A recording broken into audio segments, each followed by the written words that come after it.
Welcome to the March 1st, 2016 regular meeting of the Bothell City Council. Please join me in the Pledge of Allegiance. Pledge allegiance to the flag of the United States of America and to the republic for which it stands, one nation, under God, indivisible, with liberty and justice for all. All council members are here. Meeting agenda approval. Is there any changes to the agenda, except we did receive one via email for adding 30 minutes to the plan, the last agenda item, which is discuss the process for the 2016 docket and potential docket items. And then had another request. Go ahead. So we received in our email, either yesterday or the day before, the AWC legislative update about the proposed Senate state operating budget, and it really is a huge hit to the cities. There's several items here. For example, just one of them is eliminating the fire insurance premium tax shared with cities, which would hit the city of Bothell about $56,000 a year.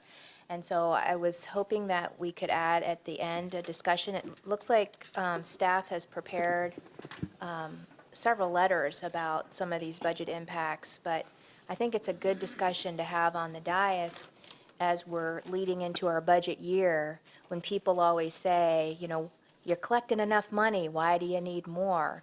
And every year we fight with the legislature to at least not them remove revenue from the city, like they've done in the past where they've swept the liquor revenue. Every year we fight to at least hold the line, and this time cities are losing big again. And so I know that the police chief wrote a pretty lengthy email about how these proposed changes would impact her department and our budget. And so I think it's a useful conversation to have on the dais. Sure. We can add it to the end of the meeting, like 20 minutes, okay? Or 10, you know, Okay. if we can get the highlights from the different department heads on how these three things affect their budget, and then if we can agree on the letter. Sure. I can update you as well on some things I've already sent in response to the Great. Senate budget. So any other changes to tonight's agenda? How about projected agenda? Councilmember Sandberg? I noticed on the projected agenda, we do have downtown parking and a downtown parking enforcement study session scheduled in the second, or to be scheduled in the second quarter, and I was wondering if we could pick a date to go ahead and put that on the calendar before things get too full. And when I look at our projected agenda, it looks like the May 10th study session might be a good time to add that. So I think we did get an email about the amendments, the miscellaneous amendments in the docketing process that we're going to talk about tonight. It includes parking. I don't know if it's going to you wanted to come to council first, or I guess we can get to that when we get to that item. Okay, yeah, and maybe we can talk about that email, because I ran through my emails here at the end of the day, and I'm not seeing that, so. Okay. So if we can not make the assumption that we've all read the email or seen the emails that have come at the end of the day, that would be great. Okay. Does anybody have a problem putting parking on the, what did you say? Well, April 10? it was May 10th, but May 10th. if it's going to be docketed, then we can discuss it for a better time then. Okay. Councilmember Spivey? Thank you, Mayor.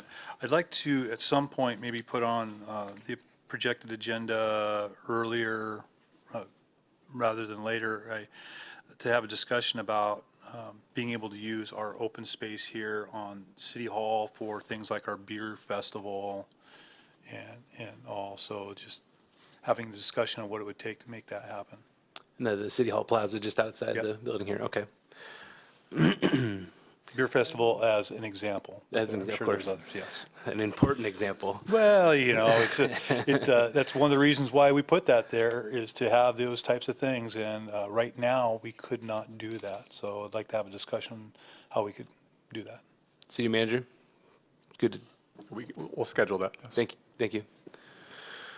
Okay, now, let's see. So now we're on to the consent agenda. Since nothing's been pulled, we have a motion to pass the consent agenda? So moved.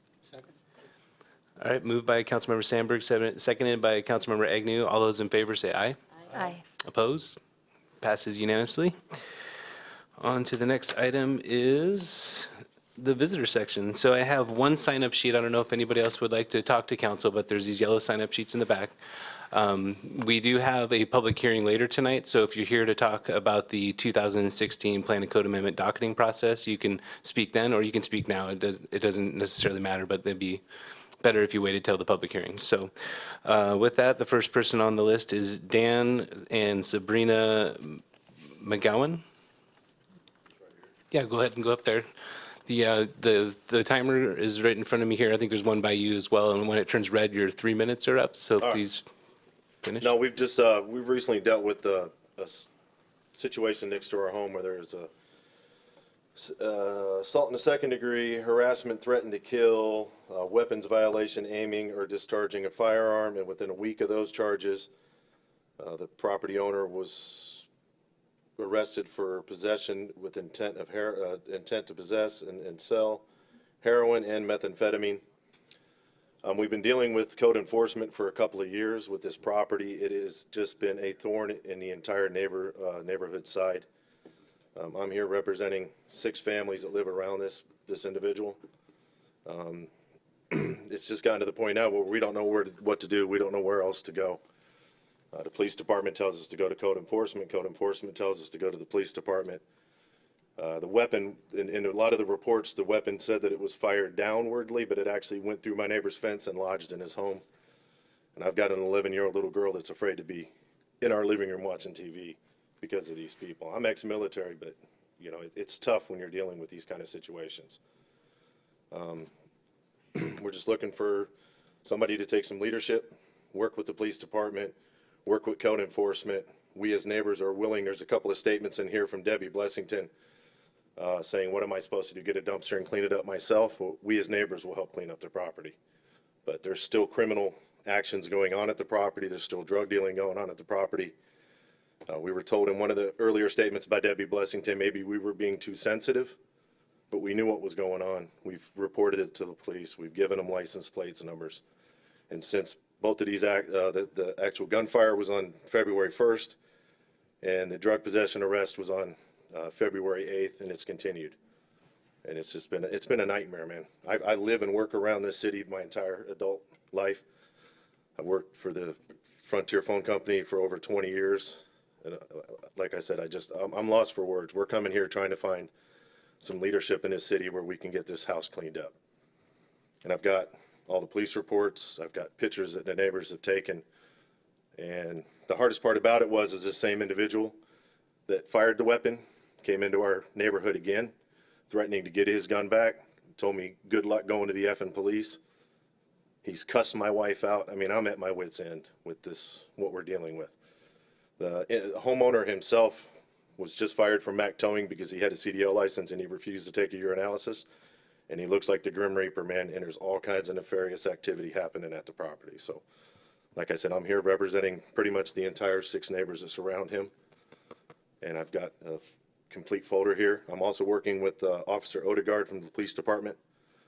And we're trying to get a meeting with somebody from the police department where we can get maybe a city council member, somebody from code enforcement, somebody from the city of Bothell, from the police department, where everybody can come together and we can take care of this negative property. Just like we did with the hoarder property that's right next door to it, that one of the people here actually owns that home now, so. Are you willing to give us that folder? Because that's what, all these copies are here, they were made to stay here, so. Okay, and I'll look into this, and I have your information. Yeah, that's actually my wife's cell number there. She does about 95% of this. I was the only one that could get here tonight. Okay. And I'm really getting emotional when I talk about it because it affects not only me, but there's a lot of kids that live in that area. You know, the weapon is one thing, but it's the drug selling, the poison in the neighborhood. That's not tolerable, so. Yep, thank you for bringing this to our attention, and we'll follow up with you, okay? All right, thank you, sir. Or your way. Mr. Mayor? The police chief is also here tonight, so I'd recommend, if you would like, she's available right over there to talk to as well. But we'll be following up with her as well, so, all right? So we're just looking for a coalition to come together, so we can make it positive, because this thing, it's been an extreme negative for the last year and a half. It's been out of control. Since his wife passed away, it's been nuts. Okay, Mr. Mayor? thank you. Can I ask Councilmember Saber. you? It seems like this is a thread that we've heard before that might benefit from some council discussion, study session, more thorough investigation, because we've heard, for example, neighbors who are enduring construction activity. And again, it's an interplay between code enforcement and police enforcement. We have a gentleman here this evening who I'm sure is going to testify. Same thing with regards to noise. There's this interplay between code enforcement and police enforcement, and then yet the neighbors that are impacted walk away feeling like their concerns haven't been heard or the problem hasn't been addressed. And so I see this as a common theme, and I'm wondering, how as a council working with staff, we can address this. Because if it's a deficiency in the code, like what we might hear tonight, that might be a code fix. It might, but in other situations, it might not be. But we've heard it several times from several different angles, and I think it's something that we need to investigate. Yeah, typically, what I try to do is give staff an opportunity to respond to us when we get public comment. So that's kind of the intent. This is the first time I've heard of this, and so I'd like to have staff have an opportunity to respond and look into it and get back to us. It's not, and then I will personally follow up with you or anybody else that has a concern. What you're talking about, somebody actually firing a weapon in the neighborhood, several holes, structures. And I agree, and Sir, yeah. we only speak from the podium too, so, and It is a personal safety issue for sure, but we still want to have resolution, whether it's code enforcement resolution or police enforcement resolution, and not so much go between. And if we can facilitate that with whatever legislative changes we can do here, then we should do that. okay. Next person is Mark Nyhart. Doctor. Hello, thank you for having me. My subject is a revision needed to the Bothell Code, Bothell Noise Ordinance and Enforcement Process. I have a noise complaint. My neighbor has been having a regular rock band session for over a year now, loud enough to be heard in my house over a loud TV. That is still open. My complaint is still open after many months, as the city of Bothell cannot address the complaint using its existing noise ordinance and enforcement practices. I gave up complaining. I've had like 40, 50 band sessions. It doesn't make sense to complain, and I'll go on. But all that said, my request is not to resolve my complaint, but to address the bigger issue. The request for action: the Bothell City Council should create a council city committee to review the current noise ordinance and enforcement process, then to develop a set of recommendations to revise Bothell's noise ordinance and enforcement process as appropriate. Furthermore, the Bothell City Council should have an independent audit done of Bothell's processes and documentation regarding noise management, enforcement, citation, and legal processes. The problem statement: Bothell's noise ordinance and enforcement process is broken. Bothell Police, as first responders to a noise incident, cannot issue a citation to a noise violator. The police can only ask the noise violator to turn the noise down. If the noise violator chooses not to turn the noise down, the police refer the complaining Bothell resident taxpayer to the code officer. This has happened to me personally. The code officer is the only person who can investigate the complaint and issue a citation to a noise violation. However, the code officer only works 9 to 5 weekdays. Noise happens after that. Thus, the resident has to endure the noise incident for hours or days, in my case, over a year, without any recourse. The code officer may get a complaint, but it's after the incident occurred. So the noise incident cannot be investigated. This process leaves Bothell residents without any protection from noise. This is just completely unacceptable. Furthermore, the Bothell noise ordinance is complex and difficult, if not impossible, to enforce in many cases. Other municipalities and counties have gone to noise as a nuisance and manage it much differently. When I was in King County a year ago, this would have been resolved with the deputy showing up and taking care of it at the time. But King County apparently changed their noise ordinances to a nuisance-based, so where it was more enforceable. It also, the ordinance does not reflect the higher density housing and the impacts of people living closer together. And I guess that's my time. Yeah, that is your time. Okay, thank you. I did get your email, by the way. We all did, and Yeah. I was planning to bring that up during the 2016 plan and code amendment docketing process at the end of this evening. So you don't have to stick around. You can watch it from home or on video if you wish. But just Okay, I you also know. have another signed document, and I'd be more than willing to participate in any citizen committee. Great, thank you. Thank you. That's all the sign-up sheets I have. Is anybody else interested in speaking to council? Go ahead and come up to the podium and say your name for the record. Hi, I'm David Hoblowitz, and I'm here. I actually was coming to watch other things that you had to talk on, but since I'm here, I thought I would give you an update on the stop405tolls.org and where we've come with the tolls at this point since I'm here. One, we did get them to, it looks like we're going to get the tolls removed during nighttime and weekend and holidays. So that's a plus that we have achieved.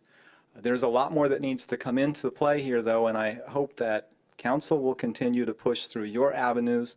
We will continue to push through ours to get it reduced to a two-person carpool at the very least, and that's one of the things we're working on. As the legislative session comes to an end next Thursday, it's imperative that we get, if possible, the bill pushed through the House, and that's been our biggest challenge, is the Transportation Committee Chair, Judy Clibborn, is resistant to allowing that actually to go to the floor for a vote.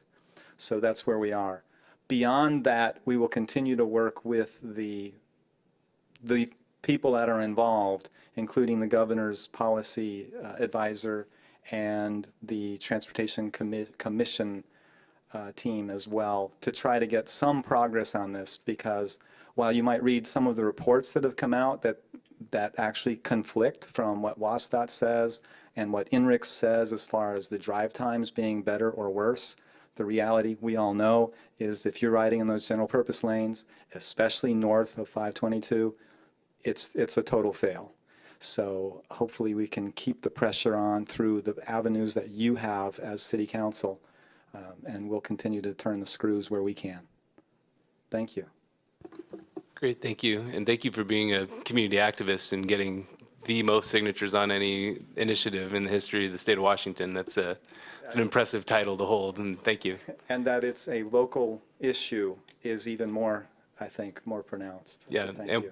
we're turned, I have the screws turned on WashDOT as well, so we're very concerned about what it's doing to our community. So, thank you. And Mayor, Yeah. I just want to thank the speaker for all of his time. There's a lot of people in the community that volunteer to improve our city and our region, and Mr. Hoblowitz is one of them, and he has invested hours, countless hours on website and advocating down in Olympia, so thank you. Okay, is there anybody else that would like to make a public comment? So we're going to move on to, I used tabs this time, AB 16-040, which is consider approval of a purchase and sale agreement and development agreement with MSPT XV1 LLC for Block P North. Oh, did I skip over for Tara? I'm I think sorry. you have an agenda item prior to that, Mayor, yeah. Yeah, sorry about that. I thought that was on consent. So I'm sure we'll hear from the city attorney on AB 16-039, consider approval of acknowledgement in order to allow Forterra Northwest to purchase the Wayne Golf Course front nine. Thank you, Mayor and Council. I hopefully won't slow you down too much tonight, but we do have an acknowledgement that Forterra has requested that the city authorize the city manager to sign. This acknowledgement would simply acknowledge that at the point that Forterra closes on the front nine of the Wayne Golf Course, that the city is acknowledging that it has released its opportunity to purchase the property at that point under the existing easement agreement. I don't know that I need to go in a lot more detail than that because we've just recently considered a similar item and council has approved a similar item for the back nine. But again, this would not take effect. You would not give up anything by agreeing to sign this because it doesn't have any impact or acknowledge anything has changed until the actual closing on the front nine takes place. And that is simply just acknowledging the action that would occur by force of law under the existing easement agreement anyway. So they need this for certainty in their financing and that sort of thing. But it doesn't change the position that the city's in any way. It just acknowledges the position that the city currently is in. Great, thank you. Is there any questions for the city attorney? All right, it's moved by Councilmember Agnew, seconded by Councilmember McNeil to move the recommended action, which is to authorize the city manager to execute the acknowledgement in substantially the form as attached. Any discussion? All those in favor say aye. Aye. Opposed? Passes unanimously. Next item is AB 16-040, consider approval of purchase and sale agreement for Block P North. City Manager Bob Stowe. Thank you, Mayor, and good evening, councils. I'm pleased to present to you the purchase and sale agreement and development agreement for what we call Block P North with Main Street Property Group, which by their agreement is called MSBT Roman numeral XV1 LLC. Block P North, as you know, was a part of a larger assemblage of what used to be called Block O. Block O was divided up into three different parcels. Block O, the original name, was sold yesterday, entered into agreement a year prior, but closed with the city yesterday along with Block N. And then the remaining portions of Block O was divided into P North and P South, which you'll see later on this month.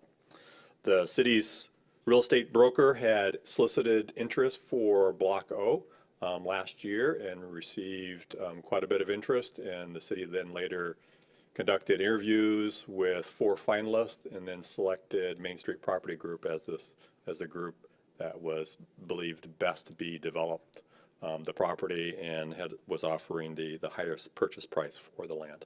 So I'd like to, Mayor, just to go over, and Council, just to go over some of the basic terms associated with the purchase and sale agreement. Purchase price is $2,543,390. The size of the lot is 70,454 square feet. That calculates to $36.10 per square foot. The development of the property is for on office use. This was the mandated or the required use of office space of at least 12,500 square feet, but the buyer will also likely include other uses on that site given its size consistent with the city's code. The feasibility period is a typical 90 days. Earnest money has been provided. Closing will occur 60 days following waiver of feasibility or 150 days following the purchase and sale agreement execution. Buyer is also going to contribute latecomer charges for Popkini roadway. Will be sent to the buyer of Block L, which is also by circumstances the same owner as who is purchasing Block P North. Also, they'll be contributing a half-acre space open space contribution of $180,089, and then construction of sewer and stormwater utilities of approximately $83,000. And then finally, the buyer is going to be contributing the stormwater capital facilities charge of $386,593. the purchase price that the buyer will be paying of $2,543,390 is supported by the most recent appraisal that the city has conducted. It's also consistent with the same purchase price that was paid for Block N and Block O neighboring properties. So Mayor, I'll be glad to address any questions that the council might have. I know Councilmember Sandberg had a number of questions. I can certainly address all of those now, or any of those that the council is interested in hearing about. Great, thank you. Would you like him to go through the questions now, or do you want to ask specific ones? Councilmember Sandberg? Well, yeah, I did want answers to the questions. Some of them are pretty simple. Some of them are involved in terms of infrastructure costs. So I don't know what level has been prepared, but maybe we could have other council members ask their questions so that I don't dominate the time, and then I can Sure. wrap up with things that haven't been answered. Mine were answered earlier. You're good. Councilmember Fried? So have we ever taken actually promissory money, earnest money, rather than promissory note? Have we ever done what? Taken earnest money rather than just a promissory note? We always take a promissory note until the agreement, it does convert to cash upon waiver of feasibility. Okay, But that's been consistent with our practice, yes. okay, thanks. Thank you. Go ahead. So you mentioned that there was an appraisal for Block P. What was that amount? I would say all appraisals are confidential until the property is closed. I can tell you that we sold Lot O, but did not close to Pacific Northwest Home Builders on March 19th, 2013, which is also supported by the appraisal. And we sold that property for $21 per square foot. Block N and O, which again you've already approved and have already closed, as well as P North is selling for $36.10 a square foot. That's a 75% increase in less than 3 years. And what And- was the $21 a square foot parcel? That was Block O, 5.46 acres before it was divided up into separate parcels. So it was appraised at $21 an acre before it was parceled out? Before it was broken into three? Again, the appraisals are not subject to disclosure until, and certainly I can have that discussion with council in executive session, but we do not release appraisals or the amounts unless the property is closed. I was just simply giving you that by way of reference. 3 years ago, the property that we sold Pacific Northwest Home Builders was for $21 a square foot. That property was supported by the appraisal. This property that we're selling to Main Street Property Group is selling for $36.10 a square foot. A so 75% increase. I'm just giving you by reference that this property is supported by the appraisals. I simply cannot give you the exact amount.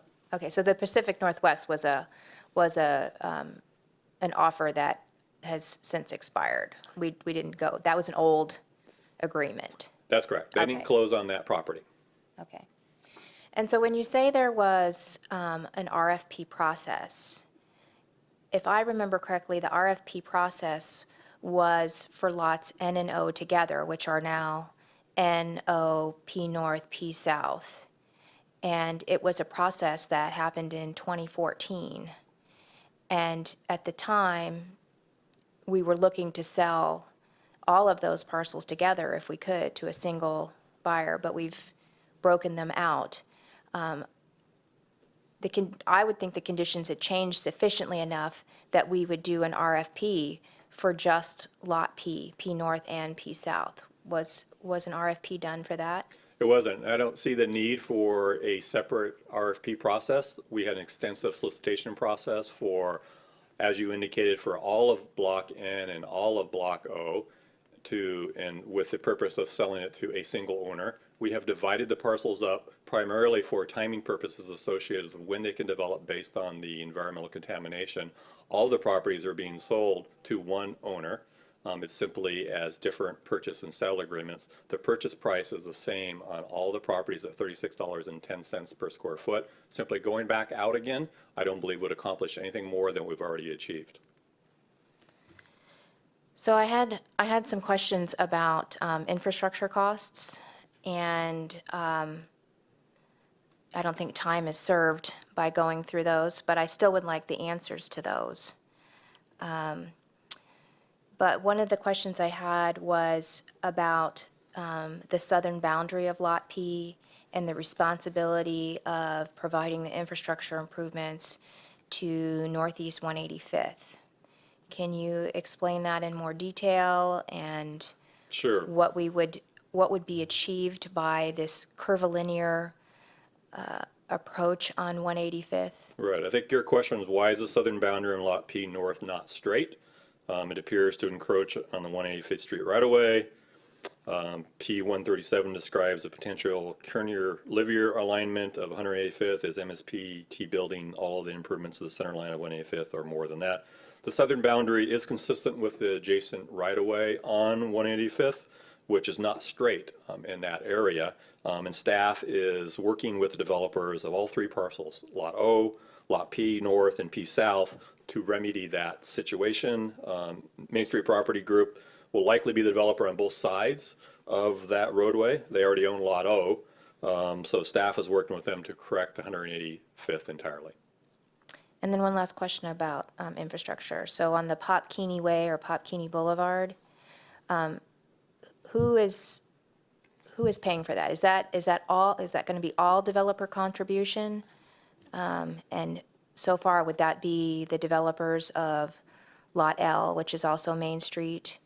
And is P North contributing a significant portion to the Pop Keeney Boulevard improvements? And what is the price tag on the Pop Keeney Way infrastructure? The estimated cost of that Pop Keeney Way, and the official name has not yet been determined for that, but it's just over $1 million. And the development agreements with lots O, P, which include L, O, P South, and P North, establish the developers of those blocks are also responsible to construct the road in the adjacent open space associated with Pop Keeney Way. Since Lot L, the junction, will construct first, it's likely that developer will construct the road and then a latecomer agreement will be provided back to the other buyers. Again, in this case, it's the same buyer, but simply a different association who's actually doing the work. The city has expended about $250,000 on design and roadway for the roadway and open space to ensure that the roadway will meet the city's intent. And But is the any of- roadway will be constructed entirely by the developers adjoining those blocks. So is any of that design money going to be paid back to the city, or is a part of it? That's not part of So that's our city's upfront cost? That's correct. And so I thought I read that then for Lot P North, their contribution to Pop Keeney Way is about $140,000.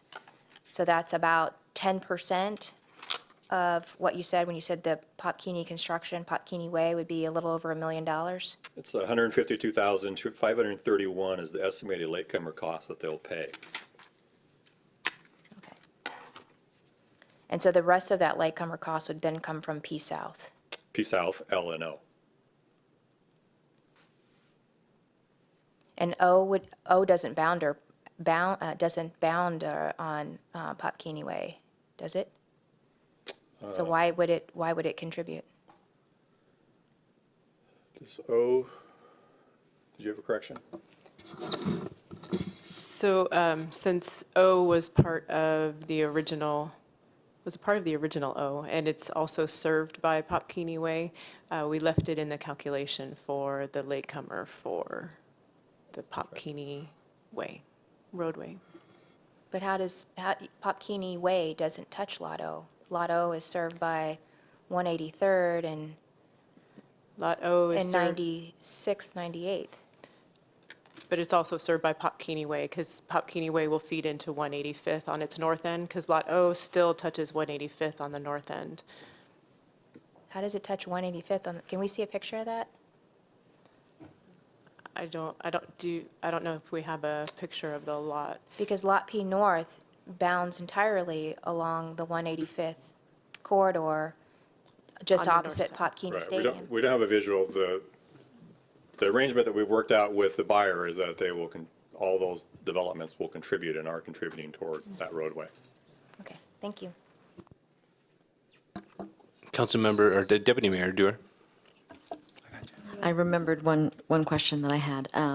So when we had the multi-way boulevard before us, part of the calculation for paying it was sales of surplus lots, but it didn't list which lots. And so I was wondering if this sale will be funding the multi-way boulevard, or is that determined or designated? Well, the lots that we were specifically citing for the contribution towards the boulevard were N and O, which have already closed. Oh, okay. So this is still funds that we had anticipated. Again, we're receiving 75% more funds than what we initially had programmed in the capital facilities plan. So all of that's been factored into our capital facilities plan going forward. Oh, okay, great. Thank you. You're welcome. Councilmember McNeil? I had a question on, so how many additional properties are there still remaining to be sold and closed? Well, two different questions. The ones that are remaining to be sold include the city center block, which is the 183rd and Boulevard spaces that we have on this block, E, F, and G, and P South, which are all anticipated to come to you very, very shortly. And then there's a number of properties that have not yet closed, and most of the properties that haven't closed, of course, are all the ones that haven't entered into a purchase and sale agreement, but the ones that haven't entered into a purchase and sale agreement are related to environmental cleanup, which would include Block D. And that's it. And then the other ones that haven't actually entered into a purchase and sale agreement at the moment. Okay, so you said that there's a couple more coming to us fairly quickly. City Center, P South, and Block E, F, and G. Okay, so looking at the overall area, we should be under construction pretty much by middle of this year with the majority of the properties, or? No, I wouldn't say that. Under construction, it'll be dependent upon our ability to clean the property up. We hope that will be the case for Block D and E, F, and G, but dependent upon our ability to close those lands up will dictate when construction will take place. You could very well start seeing construction on Block L, which is closed last year, the junction. But it's probably more likely that you'll start seeing heavier construction in 2017 on many of these properties. 2017, okay. And then how are we doing on the MOCTA funding? The state is not forecasting any good news in regards to meeting the needs of the MOTCA account. So not that our consultants and our lobbyists are continuing to pursue those matters, but we think that if there's any money that's going to come forward to us, it's probably going to come from some other source of funds rather than MOTCA. Okay, all right, thank you. Any other questions? And entertain a motion? I'd move the recommended action. Moved by Councilmember Spivey, seconded by Deputy Mayor Dewar to, let's get this right, authorize the city manager to execute the proposed purchase and sale agreement and the proposed development agreement for Block P North with MSPT Roman numeral XV1 LLC, all in substantially the same form as presented. Is there any discussion on the motion? Does the maker want to speak to his motion? I'm supportive of this agreement, and it's another piece in the puzzle of finishing up our economic redevelopment in the downtown core. I applaud the city manager for all his hard work and what he's done. He's taken a very ambitious goal of council and the public, and he's been moving it forward through very trying times of a recession that was very impactive on all of the country, and we weathered that pretty good, as well as the hurdles of environmental remediation that need to move forward, that we've overcome but still need to move forward, and yet he's still able to get developers come in and buy these parcels and get under contract with them. I think it's a good thing, and it's bringing land that was under school district ownership into revenue-generating parcels that will help bring our community together as an active space and provide for jobs in the community. So I think this is the right thing to do. Councilmember Sandberg? I'd like to make an amending motion that we postpone this decision to March 15th. And I'd like a second for the purposes of discussion. Does anybody second it? Deputy Mayor Dewar seconds your motion? Okay, thank you. On March 15th, we have scheduled the purchase and sale agreement discussion for Lot P South. And I think it is very important that we consider both of these items together, Lot P North and Lot P South, for a couple of reasons. If you look at what we've done in the downtown area, we have essentially carved out all the good stuff and left the contaminated bad piece in the center.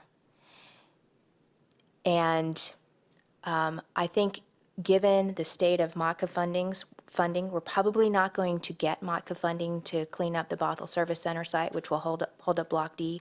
We need to find a developer who is willing to take Lot P North and P South together as one parcel and to take on the liability and the responsibility of cleanup, because we're not going to be able to do it as a city. We're already needing to clean up the Bothell Service Center site and not getting funding for that.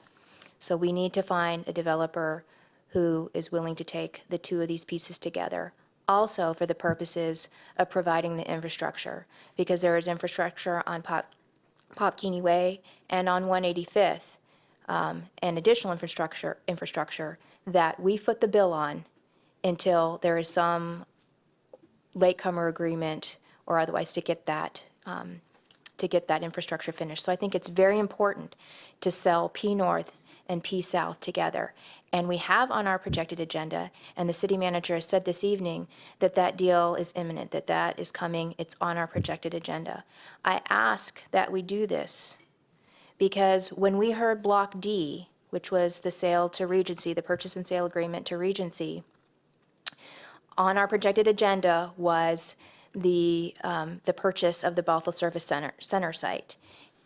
And we were told then that that purchase was imminent and it was important that we had that site, because that site and its cleanup is what's holding up Block D building.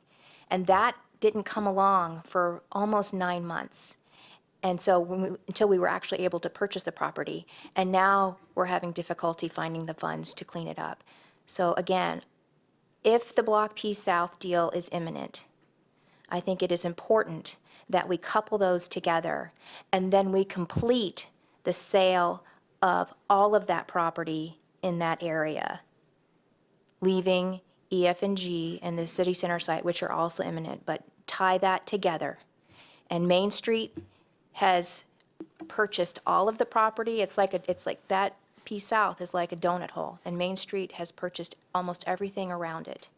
And it is a very competitive price on the market. I think if we were to do a new RFP for Lot P North and P South alone, we would find a lot of interest. And so if we can't get a P South deal on the dais by March 15th, then I think alternatively, we should do a new RFP and see what interest is out there in the community. Because what's been explained to me is that although this price per square foot is better than the $21 that it was appraised at or at the appraisal years ago, that land price is going much higher in this area and in the city of Bothell. So I urge you to vote no, because we could have this opportunity to discuss it as one large parcel on March 15th. And that's why, vote yes on postponing to March 15th, no on approving a PSA tonight. Would anybody else like to speak to the amending motion? Councilmember Spivey? Great. I won't be supporting the amending motion. As my colleague at the other end of the dais had pointed out, that we do have a pending agreement for the other half of P. But I believe, I don't want to run the risk of bringing these two together and then not having a buyer at all. It's, one in hand is better than two in the bush. And it's, the prudent thing to do is take what we got, the other one's coming, but we run the risk of losing out on both of them. And who knows when we could get somebody to enter into these agreements if we stall this. So I think the prudent thing to do is move forward. We bargain, in the city manager on our behalf bargained in good faith, and we got this agreement. And this, to me, this is basically comes down to bargaining in bad faith, is to change the rules this far into the game. So I won't be supporting this. We've moved forward this far. We've got a buyer for P North, and then we have a buyer for P South. Let's not screw this up. So I will not be supporting the amending motion. Any further discussion on the amending motion? Nope. All right, ready for a vote? So all those in favor of postponing the decision on this to March 15th, please say aye. Aye.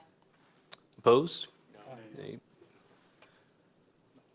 That's fails 6-1, or I'm sorry, 1-6, or 6 in the negative. Councilmember Sandberg, you have the floor. Who wants to bet me that we're not going to see P South on March 15th? Are you talking a financial bet? No, hold on, we're not What are we doing here gonna, on we're the not dais? communicating across dais.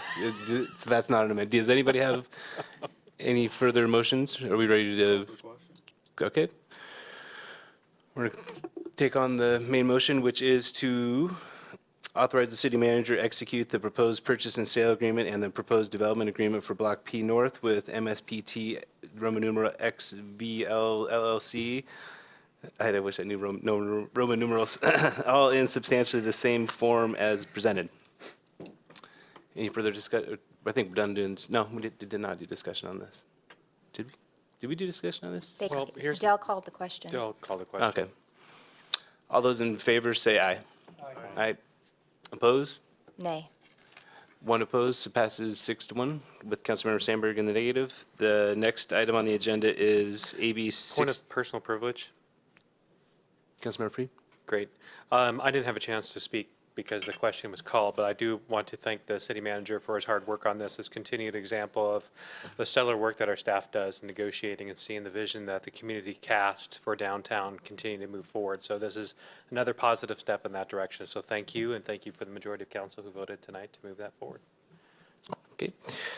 So we're on to AB 16-041, which is a public hearing to discuss the process for the 2016 docket and potential docket items and status report on previous docket items. And so I'm going to open the public meeting, or public hearing, and we'll start off with a staff presentation from Gary Hassler.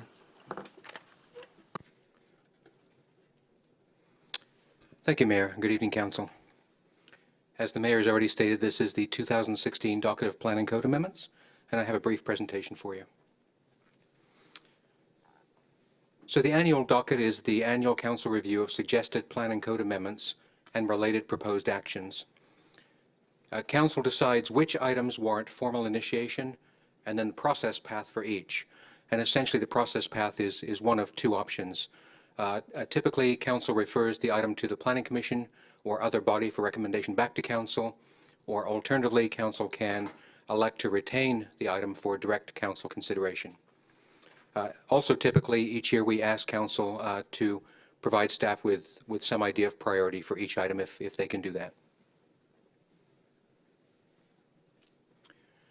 So just to give you a little bit of update, the 2015 docket, last year's docket, consisted primarily of the 2015 periodic planning code update, although 3 items were deferred from that update, and they are the Nike Hill Planning Code amendments, the South Riverside Drive Planning Code amendments, and the Wayne Golf Course Clubhouse Plan and Code amendments. Council is probably aware that both the Nike Hill and South Riverside amendments are going through the Planning Commission at this time and should both be coming to you shortly, probably within the next month or two. The Wayne Golf Course Clubhouse Plan and Code amendments are yet to be heard. and they are on hold essentially because of the negotiations going on with Forterra on Wayne Golf Course. Other initiated amendments from 2015 include the University of Washington Bothell Cascadia College PUD replacement plan and code amendments. As you know, those are ongoing. Code amendments to clarify fish and wildlife habitat within the critical areas ordinance. Those are still to be scheduled. Preliminary plat approval timelines. Those were adopted by Council last October. Miscellaneous housekeeping code amendments. The Planning Commission has finished those and has a recommendation ready to come to Council, but they have not yet been scheduled. And code amendments regarding preschools. Those are still to be scheduled.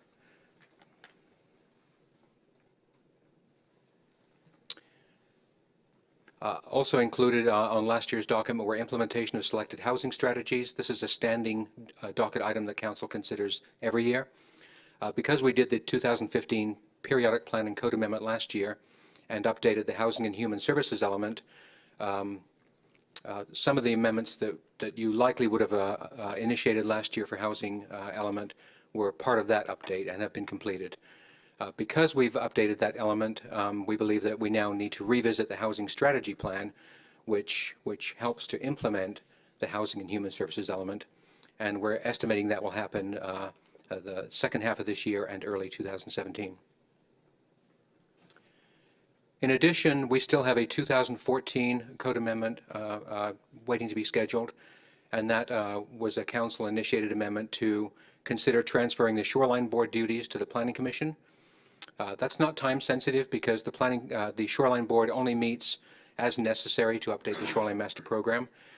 We updated our plan last in 2013, and we won't need to update it again until 2018, so it's not a time sensitive issue. And finally, plan and code amendments in response to the Central Puget Sound Growth Management Hearings Board decision on North Creek Fish and Wildlife Critical Habitat Protection Area are ongoing, as you know. We're in the process of having a best available science study done. And there may be plan and code amendments resulting from that. So quickly to run through the list of what are currently proposed items for the 2016 docket include plan and code amendments for revisioning the Canyon Park Regional Growth Center and surrounding areas, plan and code amendments regarding the transfer of development rights, and we believe there's a tie-in there to the Regional Growth Center revisioning. Code amendments regarding low-impact development regulations as part of the city's NPDES 2 permit. Those are primarily amendments to definitions to be consistent with federal definitions in NPDES. Code amendments regarding affordable housing provisions, specifically or mostly tied to cases where we do rezones. Code amendments to address new state law regarding impact fee deferrals. Code amendments regarding a clustering, lot size averaging, dwelling unit density calculation rounding up, and other potential land use tools to preserve open space and trees within developments. Code amendments to revisit the city's tree preservation regulations, and those have a close tie-in, I think, to the previous item, the clustering and other land use tools. Code amendments to review the city's noise ordinance. Code amendments regarding lead ammunition use. Code amendments for an off-leash ordinance and rules of conduct.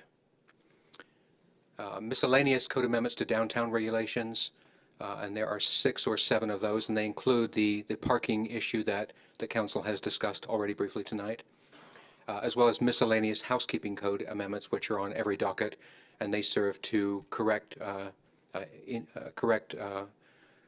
misreferenced items in the code or items that are not factually correct, and they typically don't have policy implications. In addition to all of the above, the city has received 2 property-specific requests. The first for 3 parcels in the West Hill sub-area. That's known as the Williamson request, and that request is for the current plan designation of R9600 to R7200, and a request for property located on 228th, just east of 7th Avenue. And that request is to change the plan designation from office professional to residential activity center, office professional, and community business, and that's known as the Everest LLC request. It's not my intent to go into any of these requests or any of these items on the list at this time in great detail. And we're still doing, staff is still doing analysis on all of these items, but we will certainly present all of the items in more detail to you on the 15th. My hope tonight was that you will give staff feedback on the proposed list. You may add items to the list. You may remove items from the list as you feel necessary. And again, we'll be coming back on the 15th with a more detailed description. I would like to point out that if you've been keeping count, I think there are at least 24 items on the docket on that list, between items that we're currently working on, have yet to schedule and work on, or are on the list so far. That's a very healthy, a very lengthy docket, and this is the 2016 docket. There's no question that that's a very full plate, and we essentially have 2 full-time staff planners who work on these. So when we come back on the 15th, if council desires, staff can take an effort to group some of these by priority, whether they're mandated by state law or some other mandate, whether they are time sensitive. We can take a go at that for you if you would like us to, and that might help to prioritize if you wish to do that. That's the end of my presentation. I'd be happy to answer any questions you might have, and looking forward to receiving feedback from council. Thank you, Mr. Hassler. I believe the city attorney has something to add to the staff report. Thank you, Mayor. I just had something I've noticed, and it's filtered in through these discussions of the docket this year, and I wanted to clarify for council. Given that you have so many items to consider, one thing to look at is the purpose of the docketing process. And the docketing process that you have before you by code is to deal with comprehensive plan, sub-area plan, or development regulations. So things like the noise ordinance are actually not appropriate for the docketing process. And I just wanted to point that out for you. That's a code enforcement or regulation outside of a development regulation, and there may be others that sort of fall outside of this development regulations. There's a reason to group all of these items in a docketing process because we do try to gather them together and pass them at one time per year. We need to amend the comprehensive plan once per year. We only get to do that once. And then some of the development regulations can only be amended once a year, and also some that can be amended more than once a year still should be grouped with the once a year amendment because they have to be mirrored in the comp plan, or there's some sort of comp change, the consideration that goes with it. So just point that out. So if you want to cut down on the number of items you're taking in this docketing process, that's the first place to start. The noise ordinance is the one that jumped out at me as not being appropriate for this docketing process, and there may be other things on that list as well. Thank you, City Attorney. Does anybody have questions for staff? Oh, just real quick, I really would like to know what your capacity is at the staff level to handle and prioritize these based on, if it's required or not, and like you said, so. Sure, we'd be glad to do some of that for you. Great. As I read through the list, you could probably tell that a number of those items are fairly large in scope and complex. For example, the clustering item, tree retention, those are not easy items to tackle for staff or the Planning Commission or Council. So they do take a fair bit of time to get through the process. I'd also note for Council's information that even the very smallest items, for example, the miscellaneous housekeeping code amendments, have to go through the same process under state law. So they take the same amount of time as far as SEPA review and Department of Commerce review to process as even the larger ones. So while we can sometimes knock off some of the small ones fairly quickly at the Planning Commission or Council, they still take time, staff time, to process through the state. Great. I just noticed too that we're supposed to go to public comment first before we ask questions of staff. Is everybody comfortable with that? We'll do public comment first. I have a couple of people that are signed up for the public comment, and the first one is Sherman Williamson. Mr. Williamson told me that he did not wish to testify tonight. He will testify on the 15th. Okay. The next person is Mark Neihart.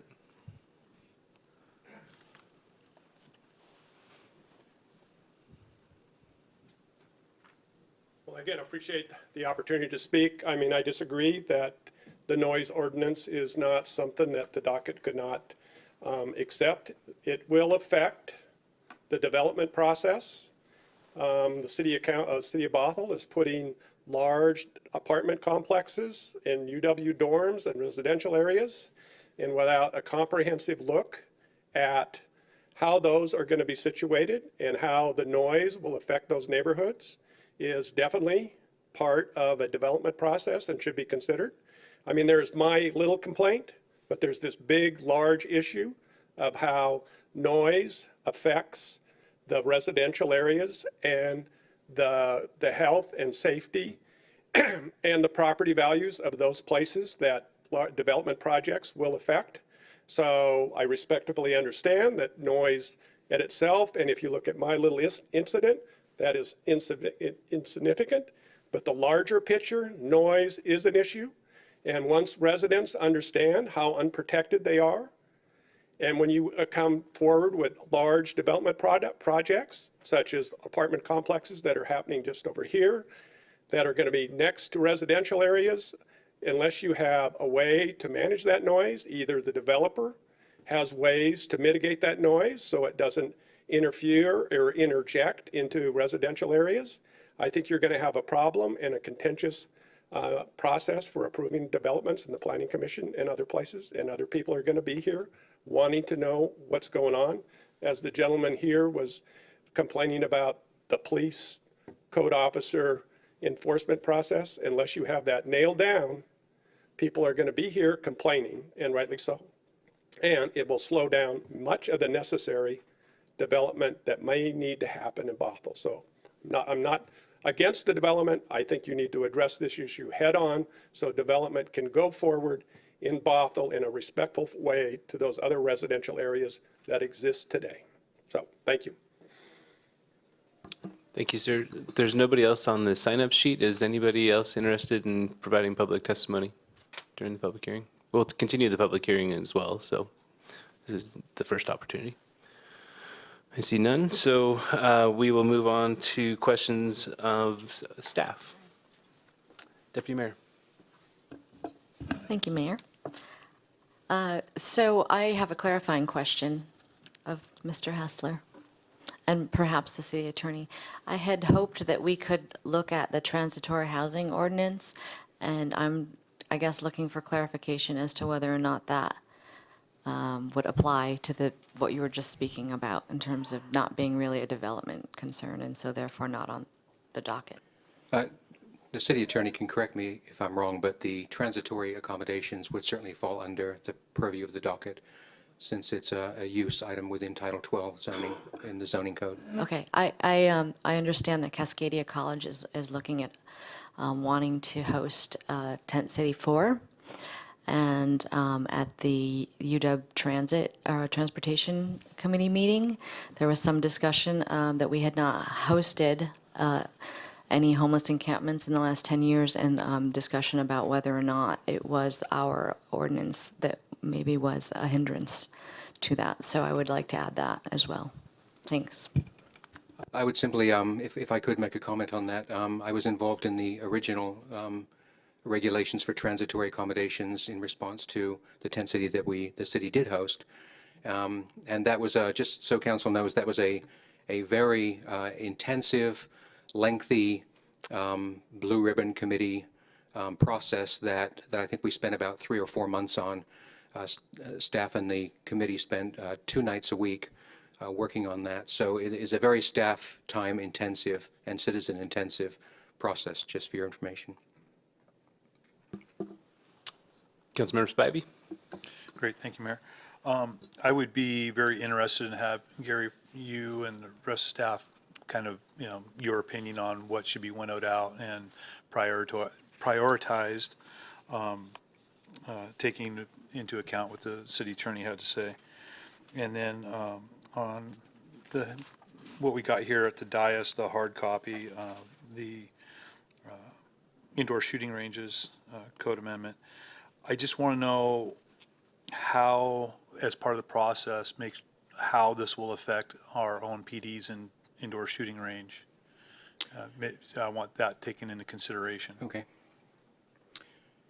I can actually provide some information on that one because some council members may recall that as part of the 2015 periodic planning code amendment last year, we did look at, council initiated on last year's docket, looking at this item, and we did that as part of the periodic planning code update.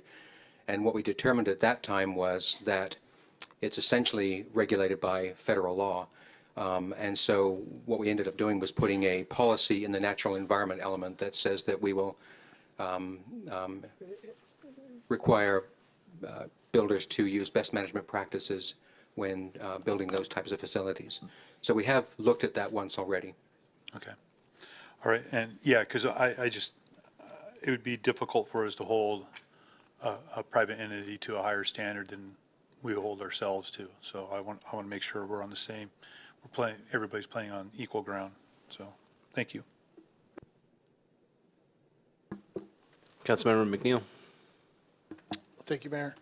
Yeah, I would also like to see if we could prioritize, but also add an element of categorizing and grouping them by what type they are, if that is possible. Okay, thank you. Any other questions, staff? Councilmember Sandberg? So I went back and I looked at the 2014 plan update items and then the 2015 plan update items, which is what's before you tonight, so we can get a sense of what we've accomplished and the list that continues to grow every year. And correct me if I'm wrong, in the 2014 docket, that's when we docketed the major plan update, which we've completed. Yes, Fitzgerald regulations, which are still ongoing. There was an unrelated persons in a dwelling unit, which was resolved. correct. Shorelines Board disbanding, which you've said is still ongoing but not time sensitive. Correct. In 2014, we had the preschool, the request to redo the preschool regulations, and in 2014, we did not initiate, but in 2015, we did, which is still ongoing. Correct. So we've got those issues.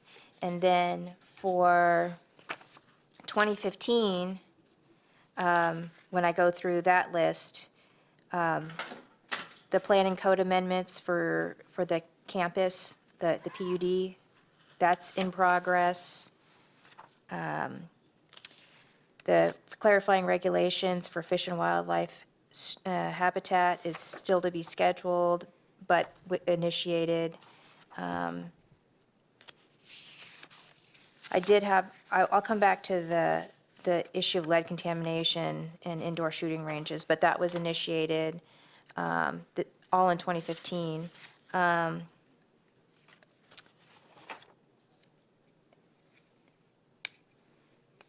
And then we have our 2016 items, and so things that are really important and time sensitive, and huge, like implementing citywide LID regulations. Yes. So I think that, are you going to be providing a matrix for us like you've had in previous years that kind of says these are the ones that are still left over and their status, and maybe anticipated staff time and public hearing time, so that we have a better idea of how to not continue to load things on the plate, because Sure. things are falling off. And then I think that we can still have a process. If something is not strictly a development regulation, I think we should still have the discussion about, is that a priority item that we want to add to an agenda, either if it's our own council agenda or one of our boards and commissions. And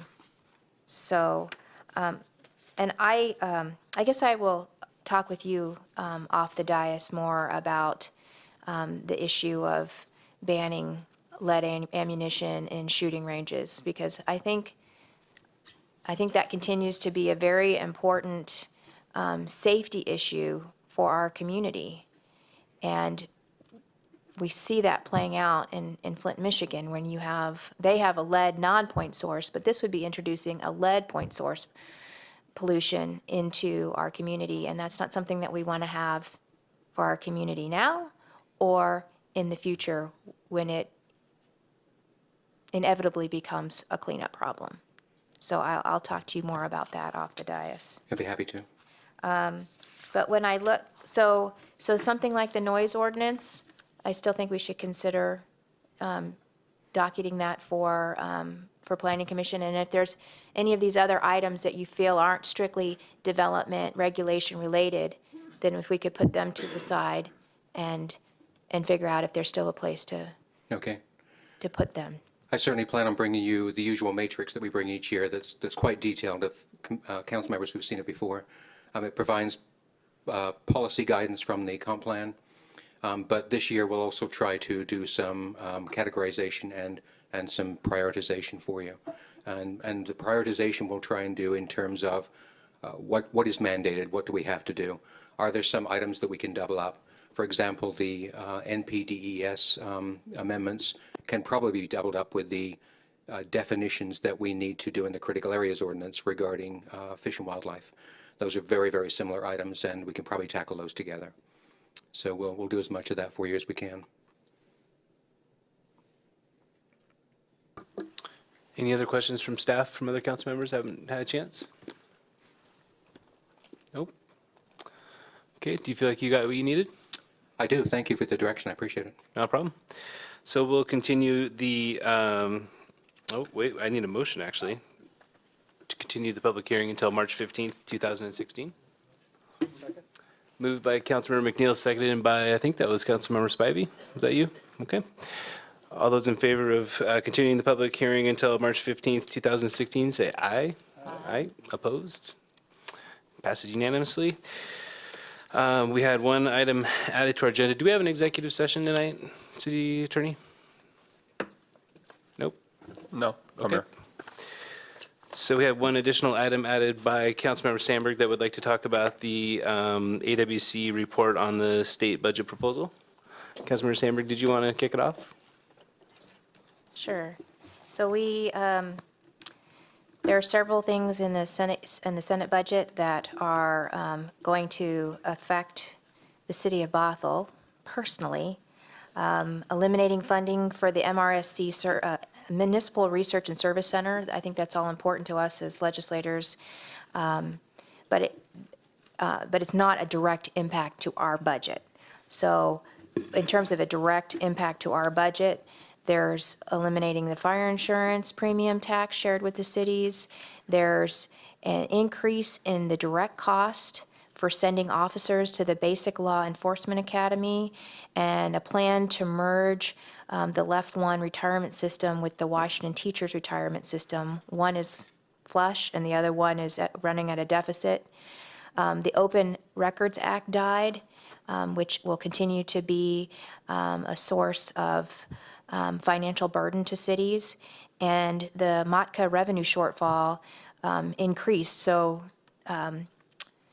we already knew that the revenues were declining, and the original estimate was $68 million revenue shortfall. Now it's at $100 million shortfall. So now they're saying projects that were even on the list and were getting funding last year might not even get funding. So I know that, Mayor, you've composed a letter, and the police chief sent an email today kind of detailing what one of these items means to our department. And so I think that we need to let the state legislature know how significantly this is going to impact our budget. And if we could attach a dollar figure and send it to them, I think that would be an important thing for us to do.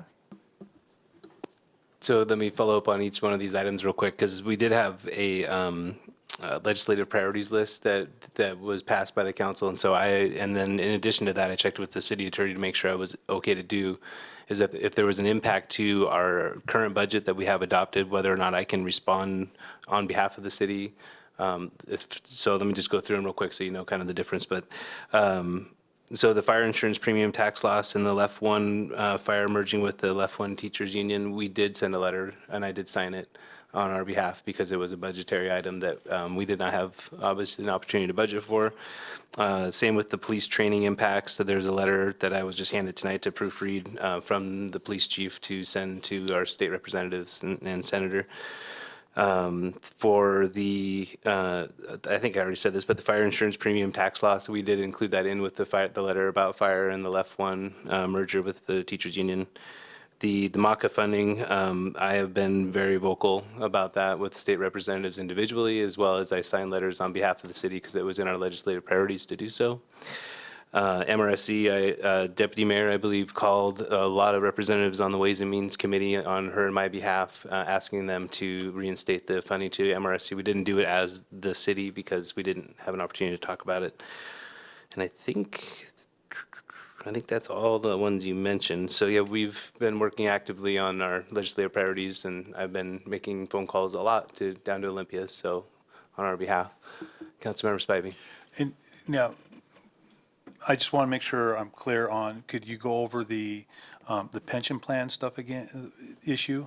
What we're working on here? Let me check with the chief. I read the letter on Saturday. I don't remember verbatim what the issues are that we were concerned about with our budget.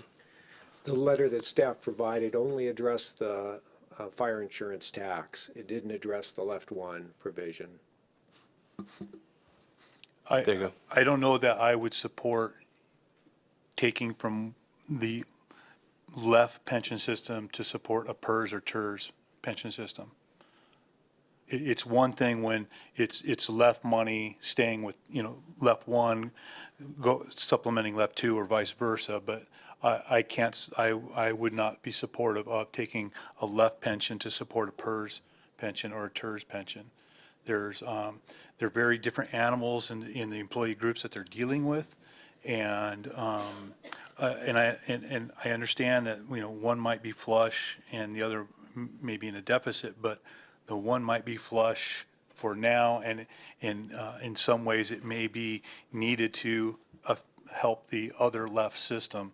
So I just can't support taking from a left pension to support a PERS or TERS pension. I'm happy to try and find ways to support PERS and TERS, but we shouldn't be borrowing from one to help the other. There's just too much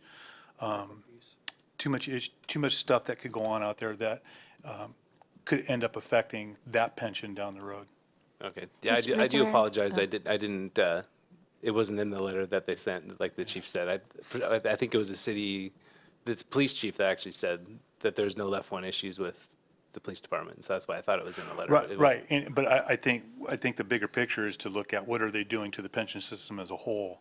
And I just can't support taking from the police and firefighters pension to help the others. I'm very supportive of trying to find ways to bolster those pension systems, but it shouldn't be borrowing money or taking money from the others. Mr. Mayor, can I clarify? Because I agree totally with what Councilmember Spivey is saying. And AWC is opposing that merger. So the Left One retirement system has a $1.1 billion surplus.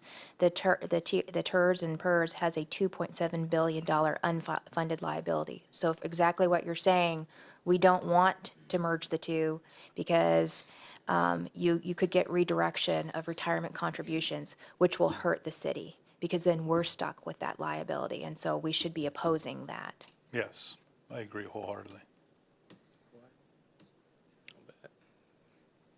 Is there any other discussion on this item? I'll entertain a motion to adjourn.